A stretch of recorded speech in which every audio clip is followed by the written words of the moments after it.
မနေ့ကစားသွားခဲ့တဲ့ Copa del Rey Final ကျွန်တော်တို့เนาะ Barcelona နဲ့ Real ရဲ့ပွဲကြီးပွဲကောင်းအကြောင်းကိုဒီနေ့ပြောကြမယ်မနေ့ကတော့ဆိုလို့ရှိရင် Barcelona ဒီ Real Madrid ကို3-2နဲ့အနိုင်ရပြီးတော့သူတို့အတွက်ဒီဟာဒီဒုတိယမြောက်ဆူပလာ Copa del Rey ပလာကိုဆွတ်ကူးသွားခဲ့တယ်မနေ့ကတော့ပွဲမှာဆိုလို့ရှိရင် Barcelona ဘက်ကကျွန်တော်တို့ Lewandowski မပါနိုင်ခဲ့တယ်လို့ Real ဘက်ကလည်း Mbappe ကိုသူတို့အရန်ကုန်မှာပဲထားခဲ့တယ်ဒုတိယမှာသူတို့လူစားထည့်သွင်းကစားခဲ့တယ်ပေါ့နော်မနေ့ကတော့ Barcelona ရဲ့အခင်းချင်းကိုကြည့်မယ်ဆိုလို့ရှိရင်သူတို့ Ferran Torres, Olmo, Pedri တို့နဲ့ကျွန်တော်တို့ဒီ Rafinha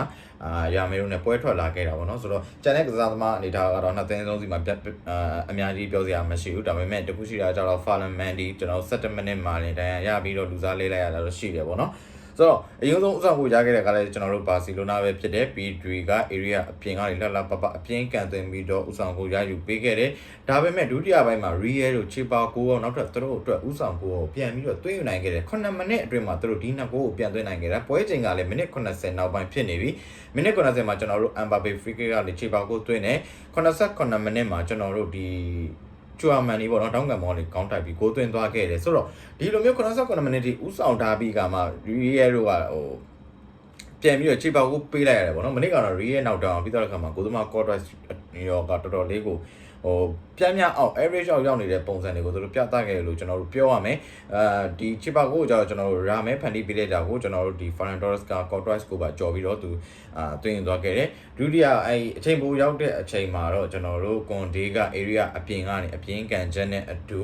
ဘာစီလိုနာအတွက်ဒီအနိုင်ကိုเนาะတကယ်ကိုချန်ပီယံဖြစ်စေမဲ့ရွှေကိုသွင်းယူပေးခဲ့တာဖြစ်တယ်ဆိုတော့ဒီပေးလိုက်တဲ့ဂိုးတွေမှာဆိုလို့ရှိရင်တော့ပထမဂိုးမှာပထမဂိုးမှာတော့ Pedri ရဲ့ကန်ချက်ကောင်းလို့လည်းဘာမှမတက်နိုင်ဘူးဒါပေမဲ့ဒုတိယ Ferran Torres ရဲ့ဂိုးမှာလည်းဒီ Cortez ရဲ့အားနည်းချက်တွေရှိခဲ့တယ်ပြီးသွားတဲ့အခါမှာ Conte ရဲ့ကန်ချက်ကလည်းကောင်းတာမှန်တယ်ဒါပေမဲ့ဒီလိုအနေထားမျိုးကိုကန်ဝင်ပေးခဲ့တာပြီးသွားတဲ့အခါမှာဒီလိုဘောလုံးမျိုးကိုမကာကွယ်နိုင်ခဲ့တာကတော့ဒီ Real ရဲ့နောက်တန်းနဲ့ဂိုးသမားစီမှာတာဝန်ရှိတယ်လို့ပြောရမယ်ဆိုတော့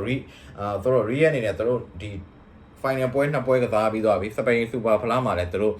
ဘာစီလိုနာကိုရှုံးတယ်အခုကိုပါဒဲလေးမှာလည်းဘာစီလိုနာကိုထပ်ပြီးတော့ရှုံးတယ်တကယ်နဲ့ပွဲကစားဥစားပြတဲ့အချိန်မှာလည်းပြဿနာတွေတောက်ချောက်တက်တယ်ဘယ်လင်ဂန်တို့ကာဗာဂျယ်ဆိုတန်လူကြီးကိုဆဲတယ်เนาะကျွန်တော်တို့ပြီးသွားတဲ့အခါမှာရူဒီဂါဆိုလို့ရှိရင်လည်းကွင်းထဲကိုပစ္စည်းနဲ့လမ်းပေါ်တော့ဒိုင်ကအနီလာပြတော့ဒိုင်လူကြီးကိုသူ့ကြောင်မှာကတ်ထားတဲ့ရေခဲအိတ်နဲ့လိုက်ပြီးပေါက်ဖို့လုပ်တာဆရာသမားကเนาะတော်သေးတာသူ့ကိုမနေ့ချုပ်လိုက်ရတယ်ပေါ့နော်